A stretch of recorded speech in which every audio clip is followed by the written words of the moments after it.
Siguiendo, hermanos, con la serie que llevamos sobre los atributos de Dios, ya estando en la etapa final de esta serie, vamos a ver, hermanos, el atributo de la omnipotencia de Dios.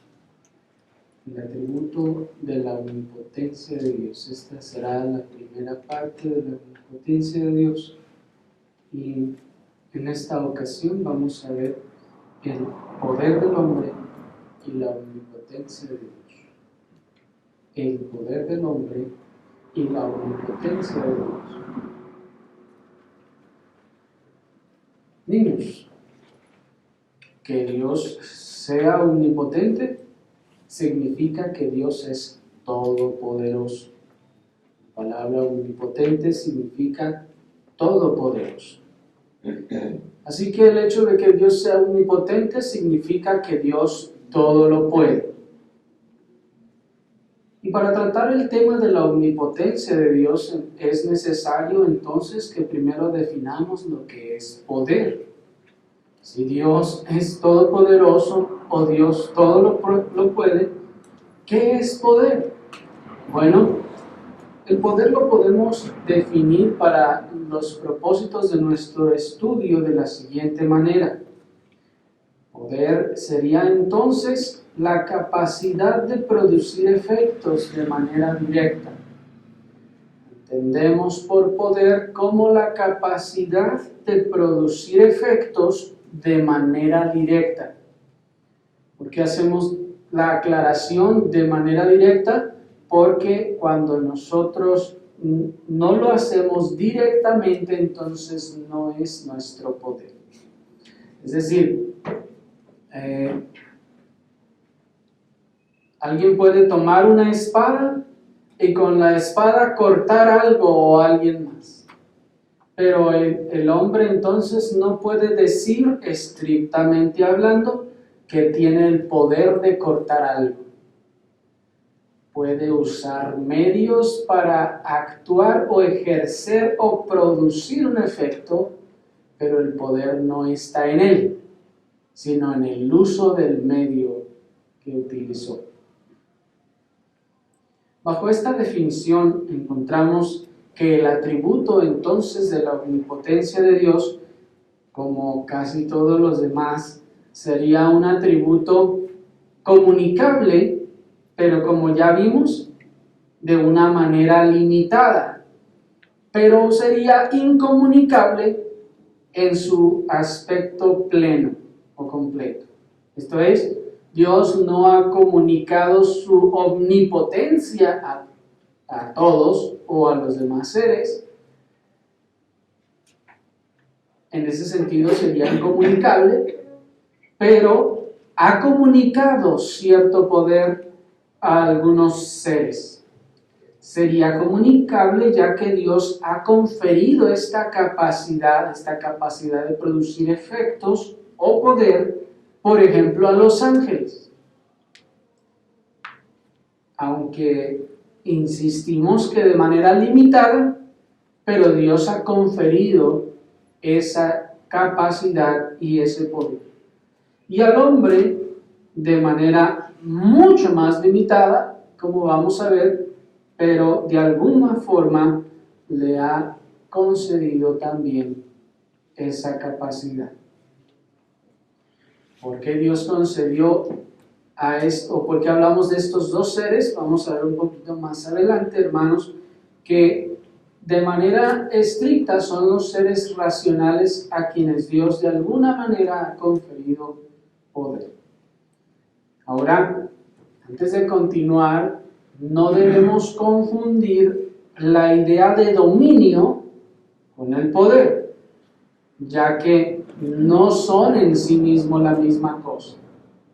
No debemos confundir la idea de dominio con poder, porque alguien puede decir, yo soy el conquistador fulano y miren mi poder que he podido conquistar todo esto.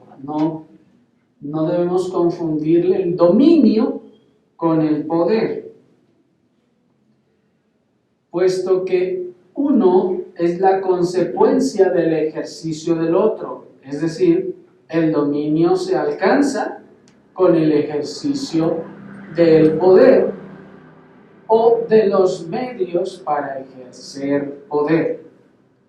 ¿Me explico? No es lo mismo dominio que poder.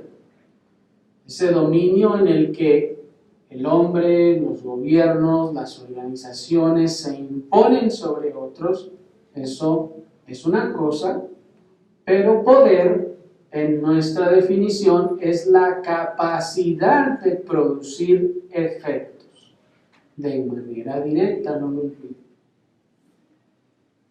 Porque solemos llamar poderosos a los que controlan el gobierno y la política, o incluso a los que controlan los gobiernos mismos y controlan a los países. Solemos llamar poderosos a los que usan la fuerza y su capacidad de usar los medios para producir los efectos que les causen el dominio sobre los demás o sobre los demás. Y les llamamos o les solemos llamar poderosos.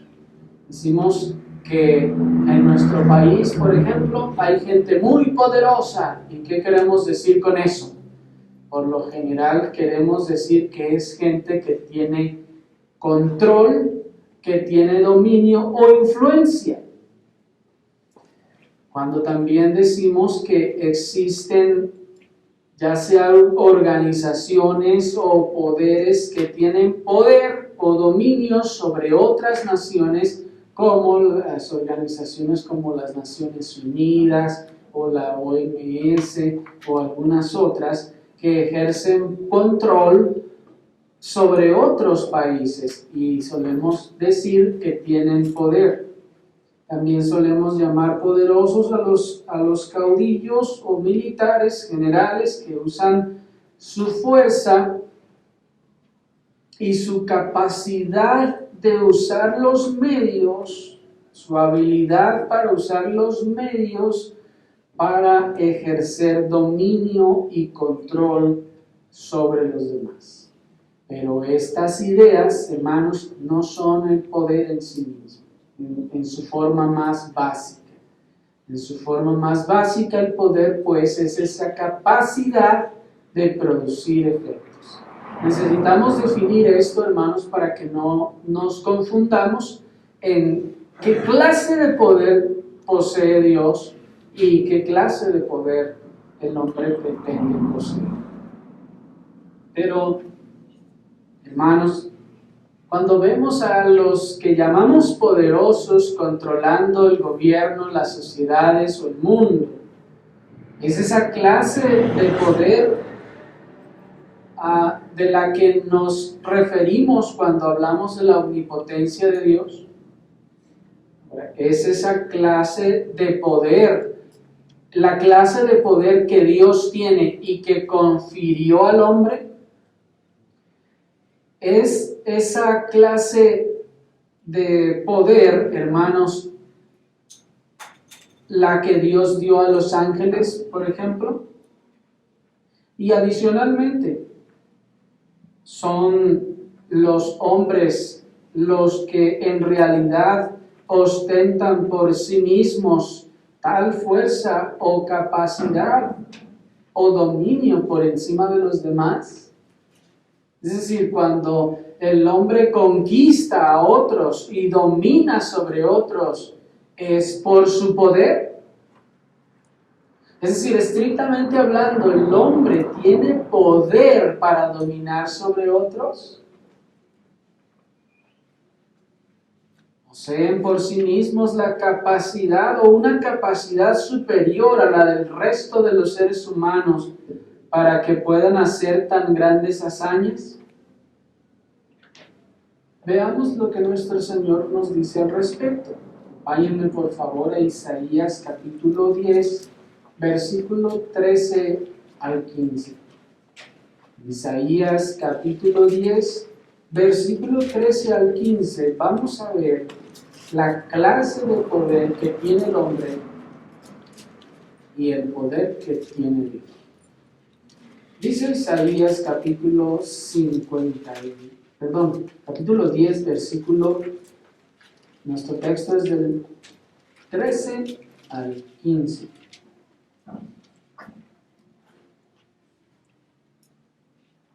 Si ustedes observan, es una profecía respecto al reino de Asiria, verso 13. Bueno, vamos a leer desde el 12 para que vean el contexto.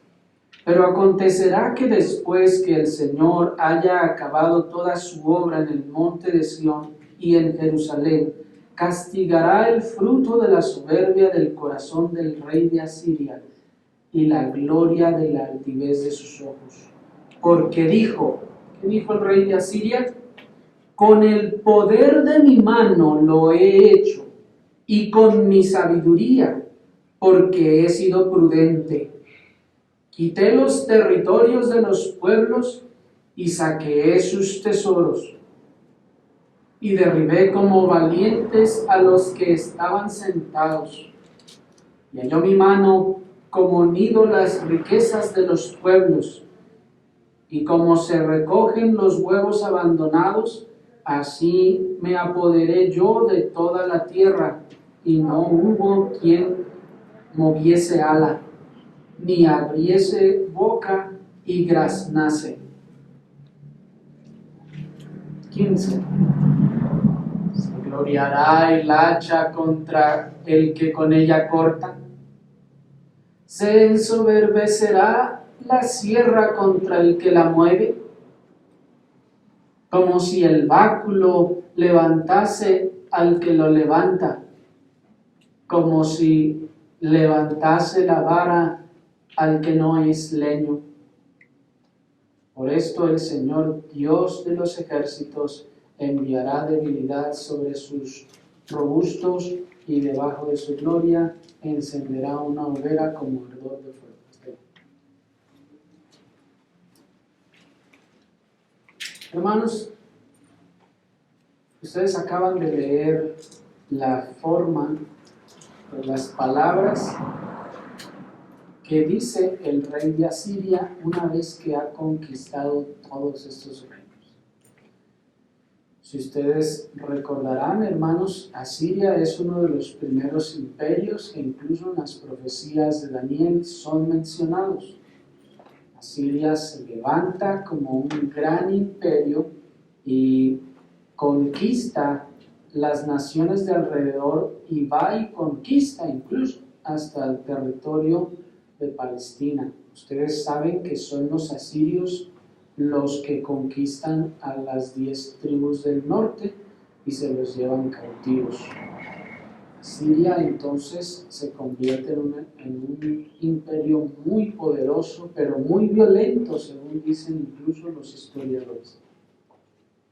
Pero vean al rey de Asiria diciendo, con mi poder, o con el poder de mi mano lo he hecho, y con mi sabiduría, porque he sido prudente. Dice, quité los territorios de los pueblos y saqueé sus tesoros, y derribé como valientes a los que estaban sentados. Vean, hermanos, una vez más aquí al hombre orgulloso y necio, enalteciéndose a sí mismo por el efecto producido por lo que piensa que es su fuerza o su sagacidad en el dominio de otros. Y esto es muy común. El hombre tiende a pensar que cuando ha conquistado, que cuando ha ganado, que cuando ha logrado, que cuando ha vencido, ha sido por su fuerza. Y el hombre tiende a gloriarse al levantarse el cuello y a alabarse a sí mismo por esas cosas. Nosotros mismos lo hacemos en el día de nuestra independencia, o bueno, el día que se celebra lo que se dice nuestra independencia.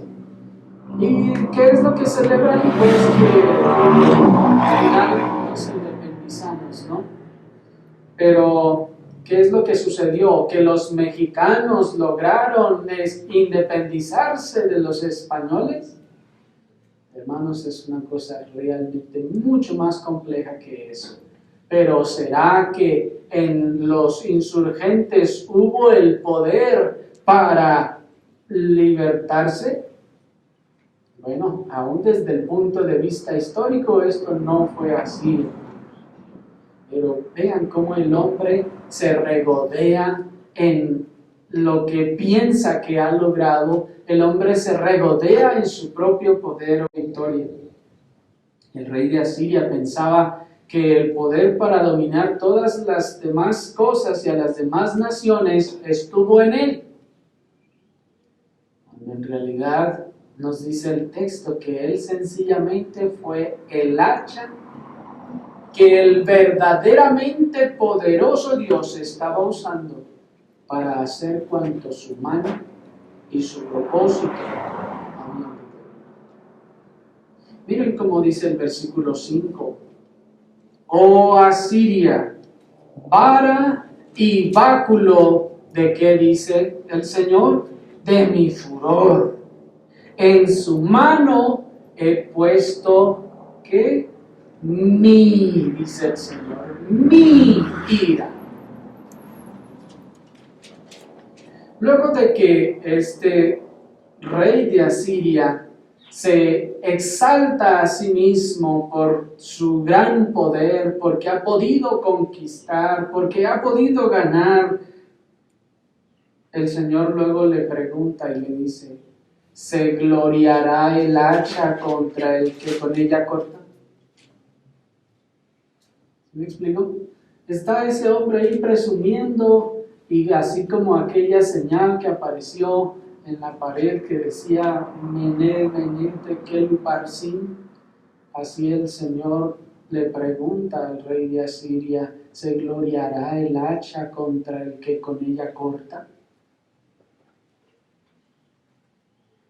Y el Señor le está diciendo al rey, espérame, rey, tú no hiciste esto. Lo hizo el hacha, perdón, lo hice yo, tú eres el hacha. Tú eres solamente un hacha, el medio que Dios usa. Dios estaba pues usando a Asiria como su vara y su báculo para hacer lo que Él había determinado. Mientras el hombre se gloría y se envanece por sus hazañas que piensa que ha sido capaz de lograr, el Omnipotente pregunta, ¿se gloriará el hacha contra el que con ella corta? El Señor entonces nos presenta la ironía de nuestra vanagloria con una alegoría, con una metáfora.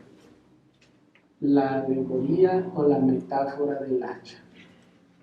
Y nos dice, mira qué irónico es que tú te enaltezcas, te engrandezcas y te pares el cuello por las cosas que piensas que has logrado. Mira nada más. Imagínate que hay un hacha que la agarró el leñador y empezó a cortar un árbol.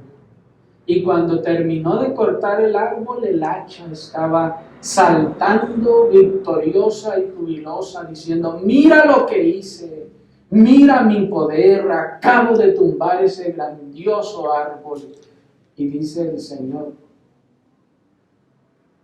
¿tiene derecho esa hacha de gloriarse? ¿Tiene poder esa hacha para destruir o cortar el árbol por sí misma? ¿Tiene por sí misma esa hacha poder para cortar el árbol? No lo tiene. Alguien que tenga vida y raciocinio tiene que tomar el hacha y tiene que usarla para cortar las cosas. ¿Sí me explico? ¿Cuán superior es entonces, hermanos, el leñador que su hacha? ¿quién creen ustedes que es superior? ¿El leñador o el hacha? Pues como dicen por ahí, hasta la pregunta es necia, ¿no? Así, el poder del Omnipotente, hermanos, es inmensamente superior en comparación al del hombre hecho de polvo. Pues mientras el leñador se puede mover a voluntad, el hacha es un simple objeto que permanece inerte. Miren, el leñador se mueve, camina, corre, mueve sus manos, sus pies. Se mueve a voluntad, quiere subir, sube, quiere bajar, baja, se determina a hacer algo y lo hace. ¿Y el hacha qué? Ahí está, como muerta. El leñador toma en su mano el hacha. Y noten que el hacha no posee ni la más mínima capacidad de oponerse al leñador. Ahí está el hacha cantando victoria porque acaba de cortar el árbol. Pero el Señor dice, se gloriará el hacha contra el que pone. Cuando el hacha ni siquiera puede oponerse en la más mínima forma, cuando ustedes agarran un objeto, ¿qué hace el objeto? ¿Se resiste? No. El leñador observa, planea, elige el punto donde cortar. Y el hacha ni siquiera puede determinar en dónde está. El hacha ni siquiera puede determinar cuando es transportada o si está perdida en algún lugar. ¿Me explico? El hacha ni siquiera tiene vida. El leñador tiene mente, ha planeado, ha determinado, observa, elige y toma el medio y usa el hacha. El hacha ni siquiera sabe qué están haciendo con ella. ¿Me explico? El hacha está muerta, ni siquiera sabe si está descansando o si la están usando para cortar o si está perdida. El hacha no tiene forma de saber eso siquiera. El leñador ama, tiene sentimientos profundos y el hacha no siente ni los golpes de su uso. El leñador ha existido desde antes, tiene ancestros, tiene una familia. El hacha ni siquiera tiene conciencia de qué está hecha o cuándo es que fue fabricado. ¿Me explico? ¿Puede entonces acaso presumir el hacha de haber cortado ella el árbol? En ninguna manera, dice el Señor. ¿Se ensoberberá la sierra contra el que lo mueve? En ninguna manera, dice el Señor. Así, hermanos, de profundas son las diferencias entre el poder de Dios y el poder del hombre. Así, cuán profundas son las diferencias entre el hacha y el leñador, así son de profundas las diferencias entre nuestro limitado poder y la omnipotencia de Dios. Nosotros somos el hacha y Dios es el leñador en la alegoría. ¿Hay punto de comparación? Hermanos, no hay punto de comparación. Y eso es lo primero, hermanos, que quiero que veamos y empecemos a establecer. Lo que nosotros podemos hacer, el poder nuestro es el mismo poder que tiene el hacha, en comparación con el poder que tiene el leñador.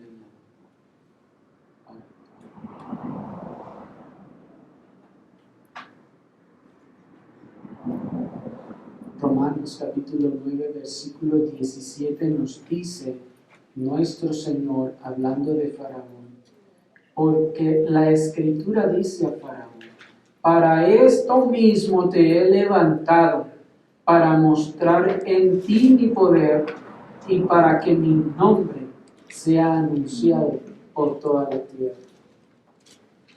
Hermanos, el texto nos está hablando del Faraón, el rey de Egipto, uno de los reyes más poderosos de su tiempo y de su región.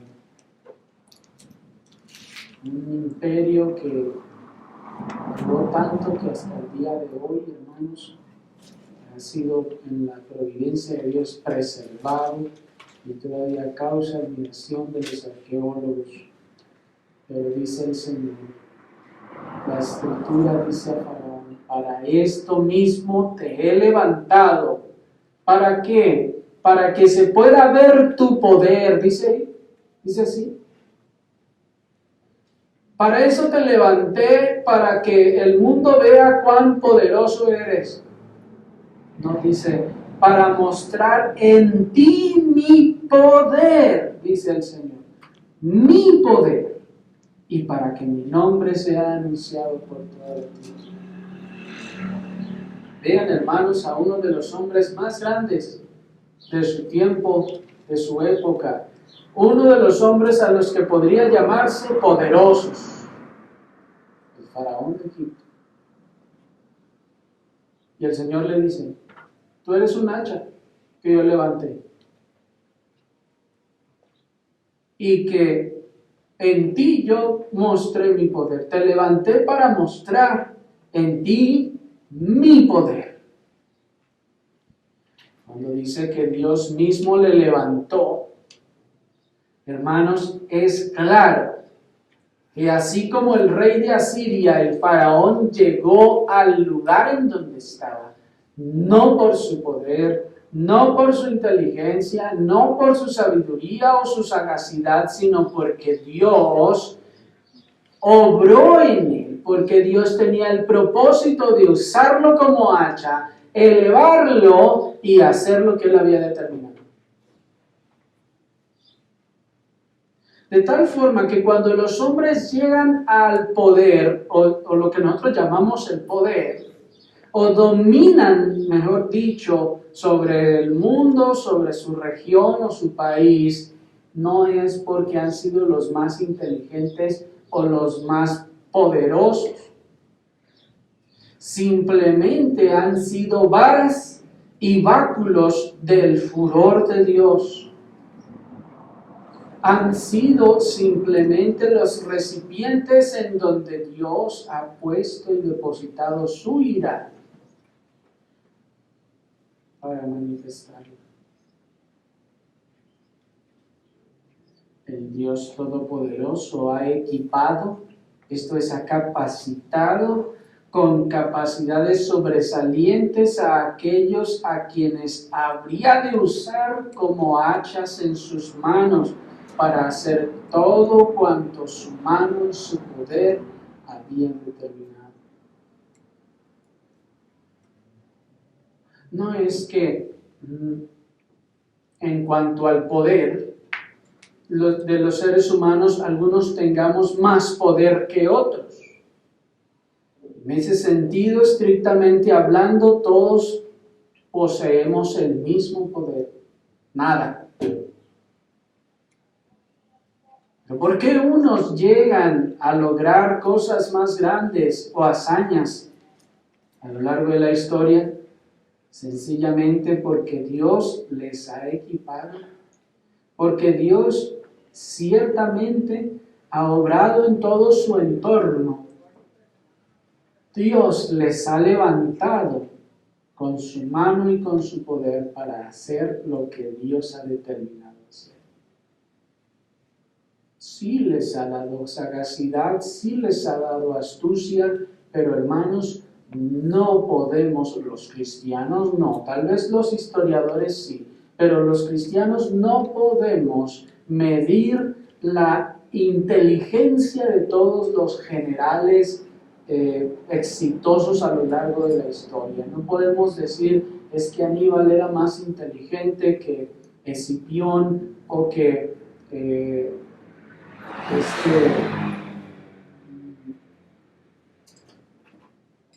Atila o alguno de esos otros generales. ¿Por qué, hermanos? Porque al final no es la sabiduría y la astucia lo que da la victoria, sino la mano y el propósito de Dios. Aquel habrá podido tender el mejor plan de todos y haber pensado las cosas de la mejor forma, pero cuando Dios ha determinado que él pierda, todo se le vendrá abajo. ¿Sí me explico? Analicemos sencillamente, hermanos, la historia de nuestro país. Nos vamos a dar cuenta, hermanos, que no se trata de honor, ni de astucia, ni de sagacidad, ni de sabiduría, y ni de fuerza, ni de poder, ni de grandeza de ejércitos, ni de nada, sino únicamente la mano de Dios.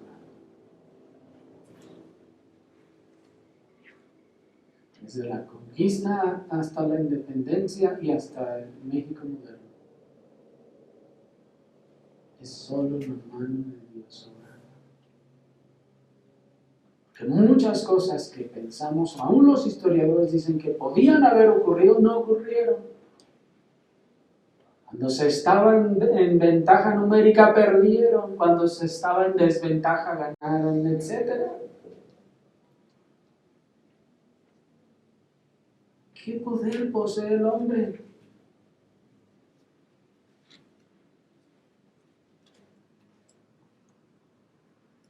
¿El poder de quién entonces se ejerce cuando tales personajes se llenan de gloria y de victoria y dominio?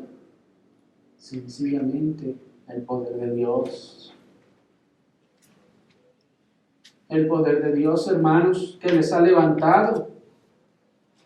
Así que todo poder extraordinario que pueda ostentar y ejercer el hombre proviene y es conferido temporalmente por Dios mismo.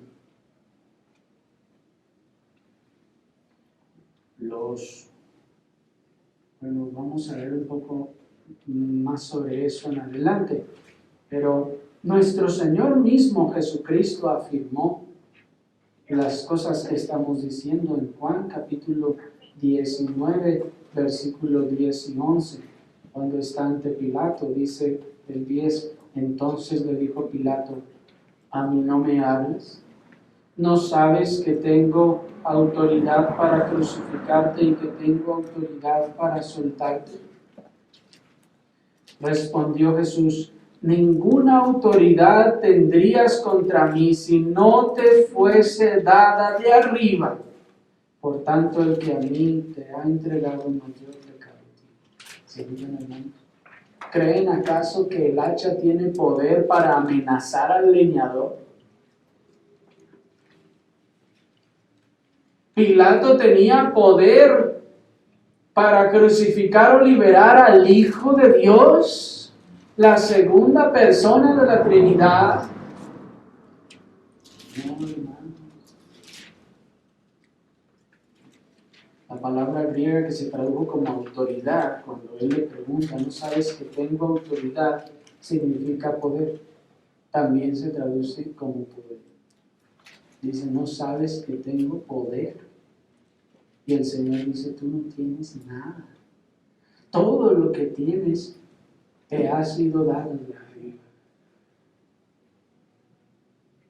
Que nos enseña que no solo que la autoridad viene de Dios, pues Él es la fuente de toda autoridad, sino que aún todo poder que tiene o puede ejercer el hombre no procede de sí mismo, sino de Dios.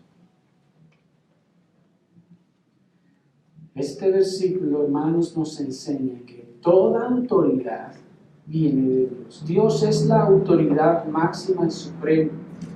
Es la fuente de toda autoridad. Y el hombre no puede ejercer ningún poder ni autoridad que no le sea conferido por Dios.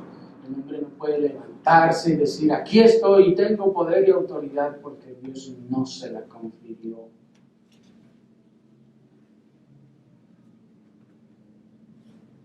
Y aún, hermanos, todo poder que puede tener el hombre o algún ser, no procede de sí mismo, sino de Dios. Cuando la iglesia primitiva, hermanos, en la gracia de Dios, poseía aquellos dones que ahora, hermanos, entendemos que han cesado, con los que ellos echaban fuera demonios y tenían poder y potestad también para sanar y hacer todos esos milagros. ¿De quién era el poder? ¿De Pedro? ¿De Pablo? ¿De la servilleta? Pues hoy en día creen que el poder era de la servilleta. Y ahí andan llevando los pañuelos que ungidos. El poder, hermanos, siempre fue de Dios. Dios lo confirió temporalmente para que obrara conforme a sus propósitos. Obró sus propósitos, pero ese poder es solo de Dios. En el hombre no hay mayor poder. El poder humano está encerrado dentro de límites muy estrechos. Prácticamente para lo único que alcanza nuestro poder es para cambiar la corriente de nuestros pensamientos, para fijar la atención en un objeto particular y para mover a voluntad los músculos de nuestro cuerpo. No tenemos más poder que eso.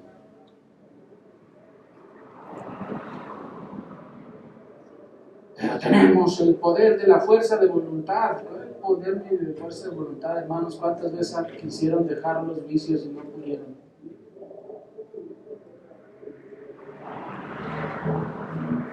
No hay poder en nosotros más que, como dice un teólogo, para cambiar la corriente de nuestros pensamientos, para fijar nuestra atención en un objeto particular y para mover los músculos y los miembros de nuestro cuerpo a voluntad. Eso es todo el poder. No podemos hacerle así y que una cosa suceda. Eso no podemos. No tenemos poder. Eso sería, en esencia, que yo pudiera hacerle así y me saliera, no sé, una planta de la mano. Eso sería.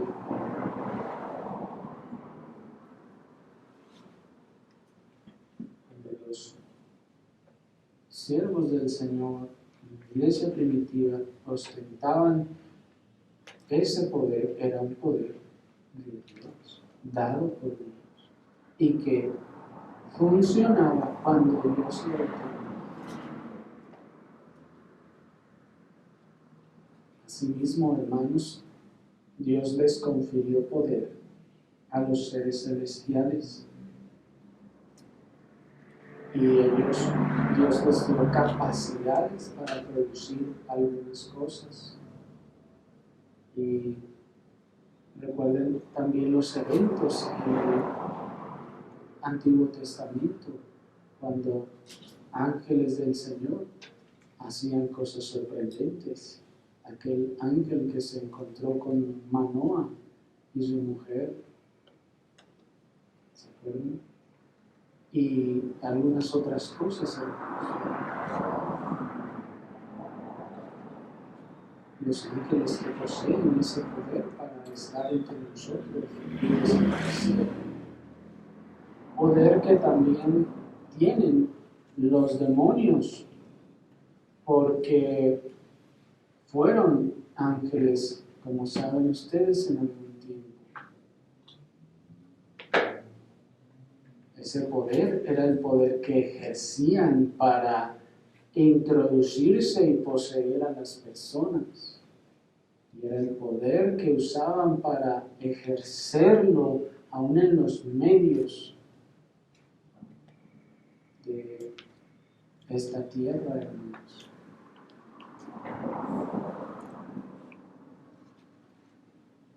Pero nosotros, dentro de nuestros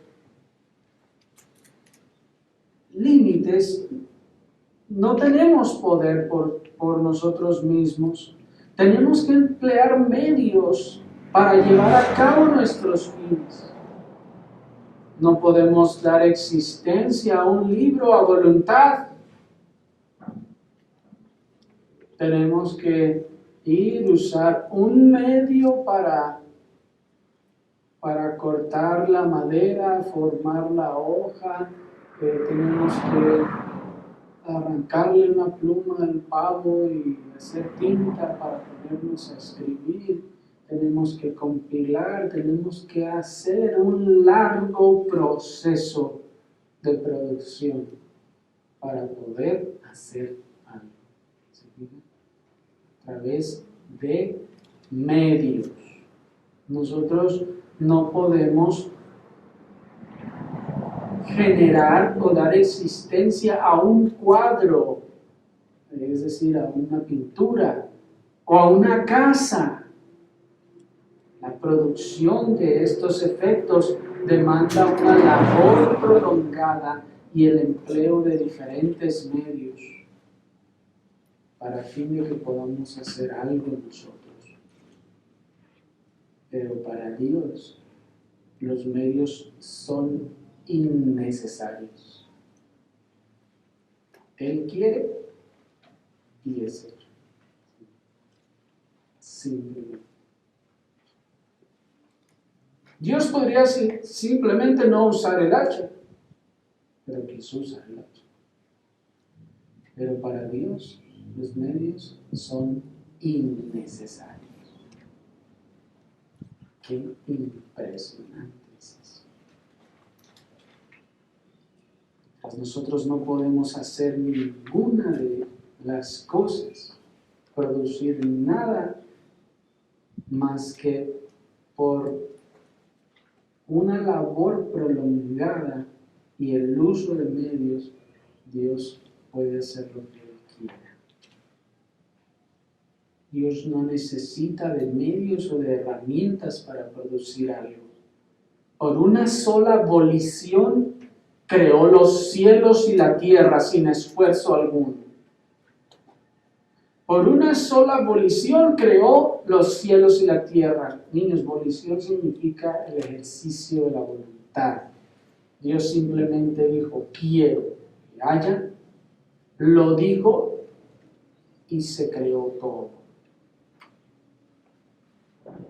Dios no necesita de medios, no necesitó ir a juntar algún material, combinarlo con el otro, formarlo, darle así, coserlo y entonces se produjo tal cosa. No, hermano, simplemente lo dijo y sin hacer esfuerzo alguno, Dios creó todas las cosas ex nihilo. Eso es poder. Eso es. Su poder es eterno, es infinito, es inmutable. Dios no lo recibió de nadie. Es inagotable. No crece ni disminuye, sino que es eternamente inmutable. Ese poder, pues, hermanos, es infinito. Es infinito y es inmutable. Nadie se lo dio, es eterno. Ni lo fue alcanzando, ni fue ejercitándolo como un músculo hasta que llegara a su pleno potencial. No, hermanos, Dios eternamente ha sido omnipotente y su poder no puede variar, es inmutable, no crece ni se perfecciona ni disminuye.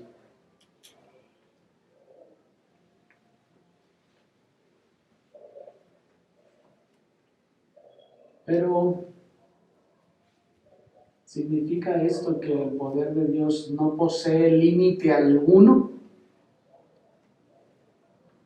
¿Significa esto que Dios posee lo que llaman el poder absoluto?